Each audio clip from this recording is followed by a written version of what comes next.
Good morning, good afternoon, and good evening, everyone. I'm Paul Bridges, National Chair of Communities in Bloom. I'd like to welcome you to our 2020 Virtual Symposium Town Hall Wrap-Up event of our 2020 Special Edition program. We'd like to thank all of our Communities in Bloom sponsors and partners at this time for their contribution towards our 2020 Special Edition. Their support and support of our registered communities is truly appreciated. Without you, we couldn't have made this happen. Today's town hall is sponsored by our major national sponsor, Scots Canada. I'd like to thank Scots very much for their support of our program this year. I'd now like to invite Karen Stevenson, Director of Regulatory Affairs and Stakeholder Relations, to bring greetings on behalf of Scots Canada. Karen, thanks for joining us and helping out with this year's program. You've been a great partner. Well, thanks, Paul. And, we are very happy to be here, not only participating in this virtual symposium, but also as a sponsor of Communities in Bloom. We have been a longtime sponsor, and that's been possible because we really share a common goal and common interest, which is really to allow people to express themselves on their own little piece of the earth, whether they're a consumer or a municipality. Growing and green spaces and gardens are so important, not only for aesthetics, but also for bringing people together. So on behalf of Scots, I just wanted to say thank you to all the communities, to all of the volunteers, for those who are trying to make their communities better places to be. And I also wanted to thank the Communities in Bloom team for putting together a really great event under some pretty difficult circumstances. You do have a great team, and I've certainly enjoyed working with everyone over the course of these several weeks. So thank you to everybody. I wish everybody health and a very happy Thanksgiving. Thanks so much, Karen. We're now going to move into our town hall portion of the meeting where we're going to take questions from the audience. So we want to invite all our guests today to ask questions and discuss or give more information on any of the topics of interest. Our staff in the background are helping us so they can enable your mic and camera if you'd like to join in. You're still able to participate using the question and answer feature at the bottom of your screen. So if that isn't apparent on your screen, hover over the bottom of the screen with your mouse and it should pop up again. So as your questions come in, we'll try and bring you online as we can. Sometimes we have a little bit of a technology lag in connection, so just bear with us as we go through this. I do have some questions that came in earlier, and I know John just stepped in, so he's going to help us answer questions as they come through, as well as Karen. But Brent Drader from Alberta sent us an email, and he said he's new to Communities in Bloom and is primarily interested in projects or communities that are focusing on two things: utilizing native plants and gardening to support native bees and butterflies. So I would answer that very, very quickly and sort of state, from a design perspective, as a landscape architect, we use as many native plants as possible. Far less maintenance involved using natives, and using natives quite often automatically creates pollinator gardens and opportunities for bees and butterflies as well. So the two tie in really well together and can get used in a very contemporary form, as we see some urban gardens becoming contemporary, to fill the same niche. So they look neat and tidy, not like a typical wildflower meadow that some people would call messy or natural beauty, depends where you come from. But that's where I would look at it. Either of you two on right now have some comments for that? John, Karen?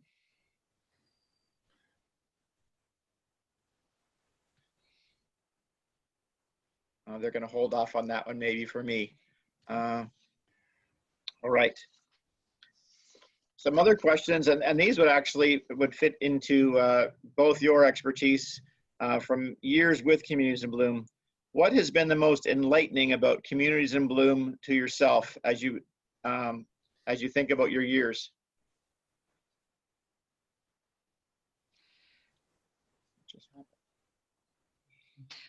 Well, I would answer that, Paul. I think the fact that I've been involved with the program for a number of years, and 17 years, I think it is. I think it's an absolutely wonderful program to network and engage your community. And through that, I would say, in my experience, that the people make this program, and they make it very, very special for their own individual community. I think the other aspect is friendship, education, and I think, like comments you just recently made about knowing, learning, always learning, education, new people doing new things. And I think for me, that has been, I would say, really, that's what my involvement has brought. I think I would add by saying Communities in Bloom gives an opportunity for all sizes of communities, all population amounts to get involved in the program. We've had, I'm sure, villages as low as, with a population as low as 800 rallying together, having a reason to make their community better. And I think, Darlene mentioned it earlier, it's about people, it's about pride, it's about using and realizing what is in your community, what are all the resources. So, as judges, we've seen fire departments, police, public works, all sorts of schools, every service clubs, every portion of a community coming together and contributing their piece of the puzzle to make a community more livable, to change a dark or desultory, dusty, non-plant area into something that people really take pride in. So think of someone taking a walk in a community. What's special about that? And how does Communities in Bloom change that picture? And another aspect of this is it's year-round. We evaluate the landscape as to what is possible in all forms of times of the year, and so plant diversity, really important. That's great. Thanks, John. I see Odette has just joined in. Odette, Susan, Karen? Yes, well, my experience with Communities in Bloom is since the inception. So the last 26 years, mostly as a judge, but also I was for many years, of course, on the board as a secretary treasurer.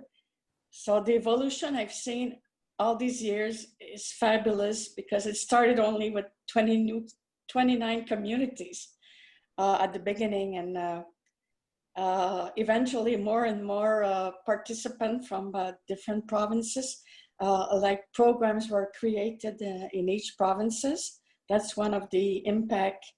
It was national at first, and after that in each province they had their own program. So saying that, I remember when I started judging the first years there, actually I was judging the national, and after just before that I was going in the provinces, because they didn't have any organization taking care of the managing the program. So I had to judge like with another judge there from the province, maybe 3 or 4 communities before starting the national program. And we had to explain them how it worked, what we looked at when we went through their community. So it was quite educational at first. And after that, people had their own organization there in each province. They're doing very, very great. I see their newsletter and all that. And so the program has been growing so much. I think it's been growing because they embrace the concept. They see what it brings to their community there, the pride and the effects on the environment, economic development, tourism, and all that. So for me, seeing that all these years, in 25 years, the evolution of all that, it's really, I cannot say how much it brought me as a person, as a judge there. That's what I want to, my testimony about that. Fantastic, Odette. Thank you. Susan? Karen? Hi, everybody. Good morning. I'll add to what Odette has said. I've been with the program, first of all, as the manager of economic development and tourism for our community for 18 years. And we had Communities in Bloom as a very, very important tool in the economic development toolbox. It is, bar none, hands down, the most effective, cost-effective, inclusive program that I've ever come across to engage in a community at every level, through institutions, commercial, residential, organizations. It just brought people together continually for a really good reason, which is to make your community a better place in which to live.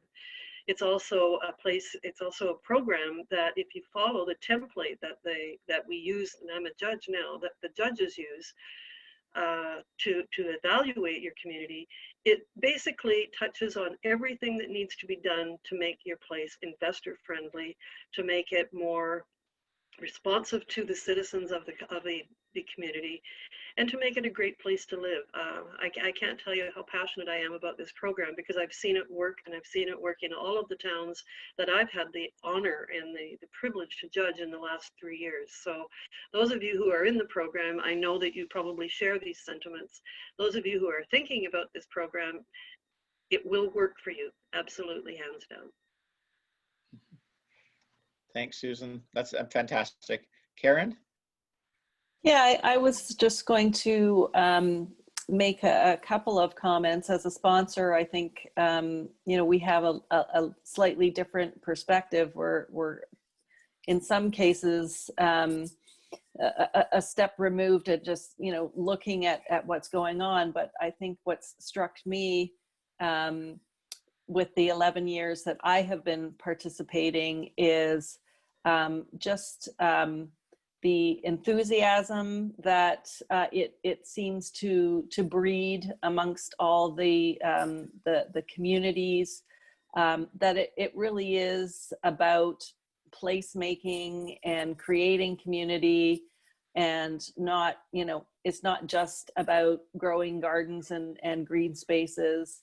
And from Scott's perspective, I think it's really helped us understand communities better, how communities work, what their issues are, so that when we're planning our own programs like Grow 1000 and Grow for Good, we can take those things into consideration and ensure that our programs are providing value to the communities.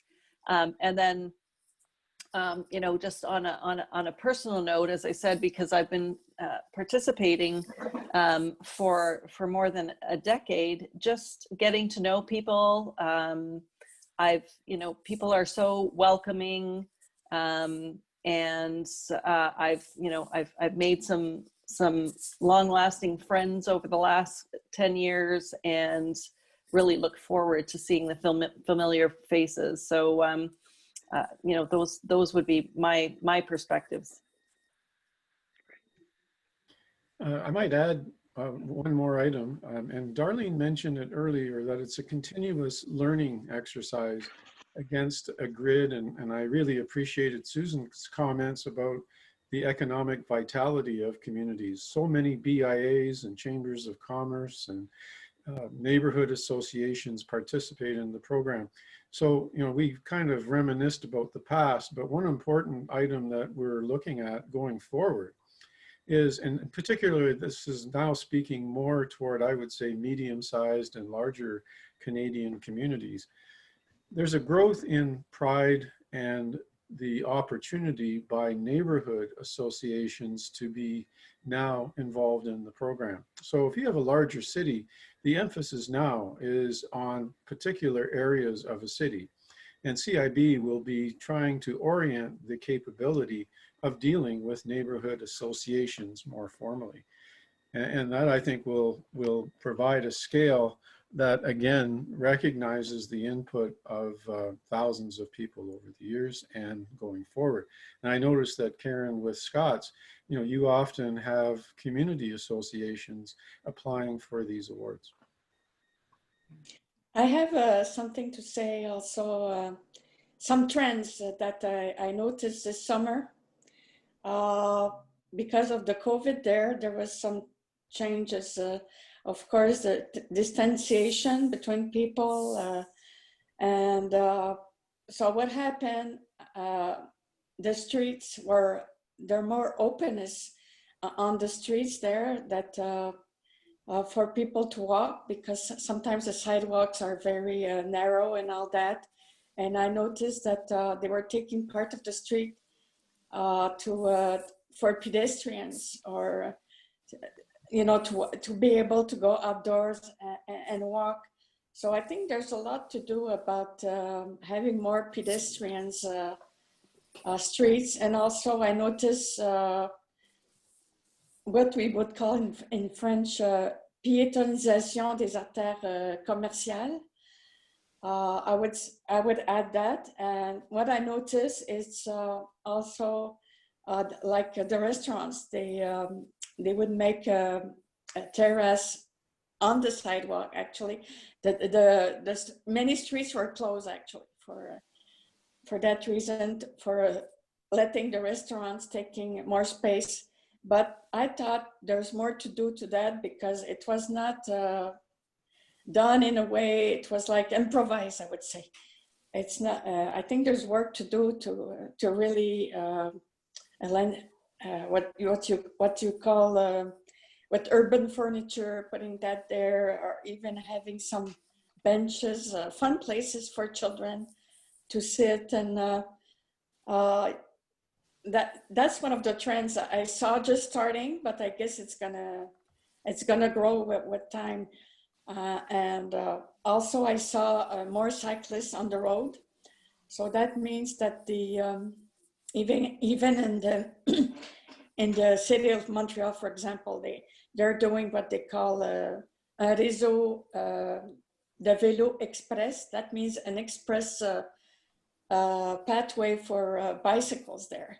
So they can go from north to south or east-west quite rapidly to go to their work or whatever, to their home, go back to their home. So of course, this space is taking from the streets, taking off from the streets. So I would like to see if some of the communities that are participating are starting such programs there in their community. I'd like to add to that. There are some programs that are currently available to the communities across Canada and the United States. The one that I'm thinking of, and the owner of that company, Scott Wentworth, is on our board as well, and it's Come Alive Outside, and it's an amazing program that comes to your downtown for a weekend and creates a park in the middle of the street and has people come alive outside. And I think that it's a great way to get the community engaged. It's a great way to support commerce because you're right downtown and you're playing in front of the restaurants and the stores. And it's a great way for families to explore communities together. So it's, I think there's something that it is streetscaping and being more pedestrian friendly, but there's also ways to make it family friendly as well, and a great program that you can find out more about. I think that's great. And go ahead. Sorry, darling, go ahead. No, I was just going to mention, I think the part that for myself that I had seen that for those communities who are considering to join into the program, it's not about a small group of people doing all of the work. It's about looking at your community, what you have going on, and like many of our speakers have said already this morning, about engaging partners, things that are happening, like Susan has mentioned, the Come Alive program, which is awesome. But you know, that sort of thing, it's about just, I think that the real point I want to make here is that it's getting to know your community through CiB. And I think that this platform really permits that to happen in a community. Thanks, Darlene. That kind of leads into the next question, what you've all sort of touched on a lot, and it's barring next year being maybe an unusual year, what direction do we all see Communities in Bloom taking in the next 2, 3, 5 years?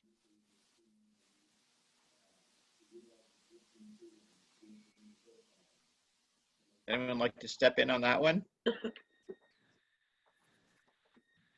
Yes. Ready to go Bob? Well, I guess I'll start. I'm involved with a lot of strategic planning for the board, and so I should weigh in.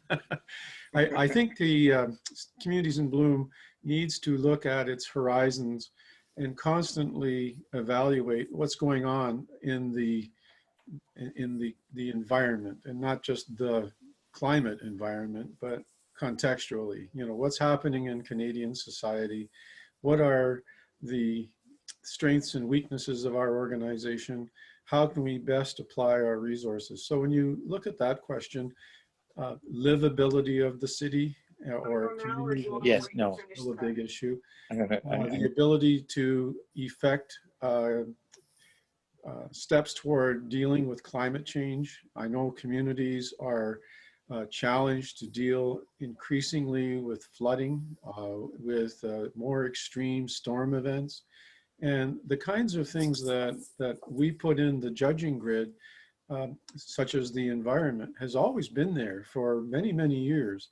And only now have some communities moved beyond hard infrastructure solutions to dealing with storm events and dealing with their environment. So we have the tools, and we have the ability to learn.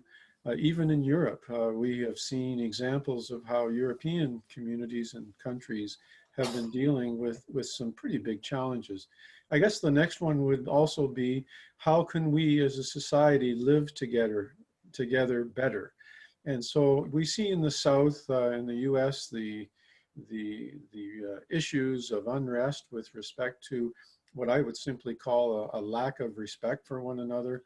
And how do we, in outdoor settings, create an atmosphere where people can exercise, can appreciate nature, and can make their life better? And we've seen, and I know Odette talked about this through the COVID challenge, we've seen unbridled amounts of people getting out and about and finding a way to re-embrace being and enjoying the outside, whether it's walking on a sidewalk or gardening and putting money and effort into gardening and plants for a much higher degree than they've had in the past.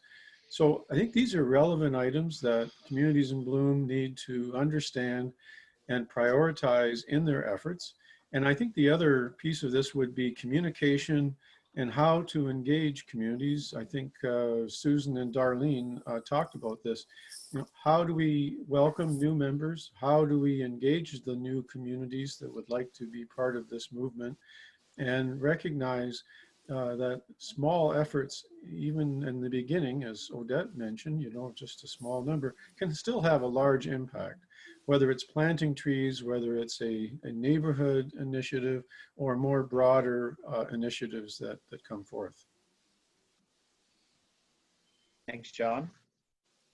I would agree with all of those points, John. The one thing that I would like to say is I think the advancement of Communities in Bloom, networking with CNLA, and all of the expertise that is there offers us a great platform to go forward in the future. I think that is a key thing. And I think, like you mentioned, John, what I notice is communities are getting ready for climate change. I mean, in the provinces and the governments, like you say, are requesting communities do certain things like have extensive storm sewage system infrastructure changes and so on, offering granting for those opportunities. So but I would like to say that from my experience, I think that Communities in Bloom program is there. You just have to look at maybe interpret it a bit more deeply as to what we have developed over the years. The platform is very, very encompassing. Thanks, Darlene. I would add another point to that, looking at it from a planning perspective. With more and more individuals taking greater care and pride in their own gardens and being at home more so now than ever, looking at how individuals, the smaller groups, the smallest group being a family unit, how can they get involved into Communities in Bloom? Like the backyard showcase we saw earlier, the front yard showcase, things like that. And a lot of families bringing vegetable production into their daily family life, like we haven't seen since World War II in the Victory Gardens. Right. Yeah. Yes. Sorry, okay. Odette, go ahead. Well, what you just talked about, food security, it's really was very trendy this summer because of the COVID there. They said, gee, people started to grow tomatoes. It seems that was the number one vegetable people will grow in their backyard. And I think this trend will really amplify in the years coming there. It's like they took conscience of their own food security. Really, they realized that could miss, and maybe the eating local, buying local. That was also a big thing this summer in the changes of habits of the people. Somebody just talked there at the beginning about the bees and recreating natural habitats in their backyard to bring back the pollinators, and all these are trendings, and I think we should, it's already there in the judging, of course, grid there, but it's something we have to look a little, put more actions towards that, I think, for the years coming. I can add to that, Odette. Karen, I think you mentioned placemaking and how important it is, and I couldn't agree more. It's the art of bringing community groups together to create an open culture within a community that makes it attractive to people considering living there and visiting there. And it involves the planning departments, it involves tourism organizations, historical societies, colleges and schools with their garden programs that are exploding in a positive way.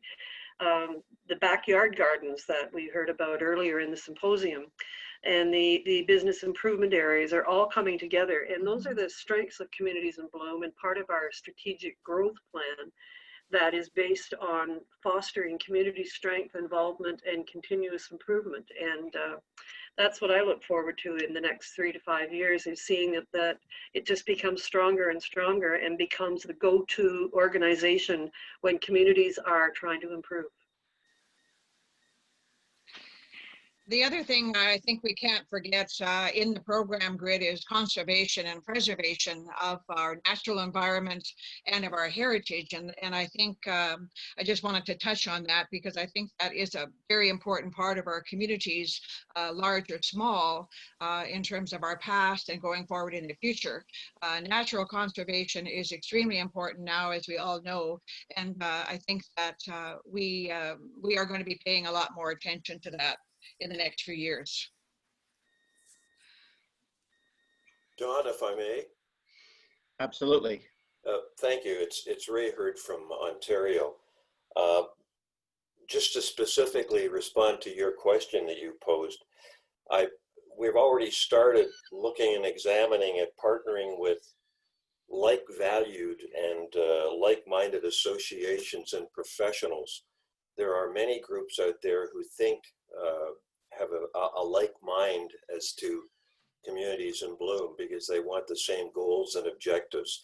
And they've already got some expertise, and we could certainly piggyback on that expertise.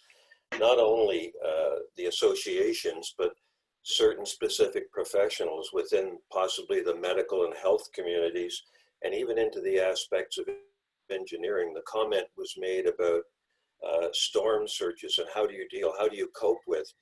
We then find ourselves being in a position to present ourselves as problem solvers to communities, which can be enveloped into our whole program that we give to the communities when we visit them. I already wrote down, I go back into my own background and expertise as many times sitting as a elected official in municipal government. We really have to focus on the pivotal change and opportunity of the role, the very critical role that they play within their communities as the check signers and the policy creators within those communities. So we have to continually, through our connection with the associations of municipal associations in Ontario, AMO and OSAM, that we're connected with, to continually have that dialogue with them and express the importance that we feel that CIB can bring and help in their communities. I would be remiss, I joined a little bit late. I have granddaughters moving into homes. I have all kinds of things happening, as we all do, but I want to, on behalf of CIB Ontario, I certainly would be remiss if I didn't give a sincere appreciation and thank you to CNLA and those who moved to add and assure our sustainability and help move the program forward. So on behalf of Ontario, a sincere thank you in that regard. What we're using our time during COVID is to deal with this challenging time and to try and make the best of the situation by updating our social media presence and our IT exposure relative to improving communications with communities. We fall behind. As many communities and as we were, there was so much conversation face to face. That kind of dialogue is still utterly valuable, but we have to get into the electronic and the social media age a little more. We do plan, and the board is discussing roads to success in 2021. The reason why I couldn't miss this session is because these are the questions that are coming from the moderator, and Paul, you're on mark, and these things are great discussions. And John, your comments are I'm like a sponge, I'm taking them all in. We have had an open discussion with Catherine in BC, because I think there's a great value in talking to our provincial partners. There are great things that I see happening in British Columbia that Ontario isn't doing. I don't intend to invest in reinventing the wheel. If I see a wheel in BC, I'll want to borrow it, or I'll want to get the manufacturing expertise. And how did you do that? So Catherine and I have already engaged in a great conversation, which will be followed up as to how, and she's been very open in saying, Ray, whatever Ontario can learn from or use me as leverage to help bring you back and give you some opportunities. So that's something we'll certainly take advantage of. I really think we have to, and John kind of hit on this a little bit, I think we have to review the elements contained within the evaluation itself, because it's focused, it can be a little more refocusing there to deal with the overall quality of life that we want to bring to the community, or have a discussion around that, bringing to the community. But I just think this meeting is excellent. And again, thank you for the sustainability and the forward thinking to move the whole program forward to all of you. So that's on behalf of CIB Ontario. Mm-hmm. Thanks very much, Ray. Ray, sorry, Ray, while you touched on one thing that I think we've all missed so far, and that is sustainability of the organization to the future. And the one thing I've noticed over time is that our involvement tend to be of people over 50, 60, 70s. And you mentioned social media.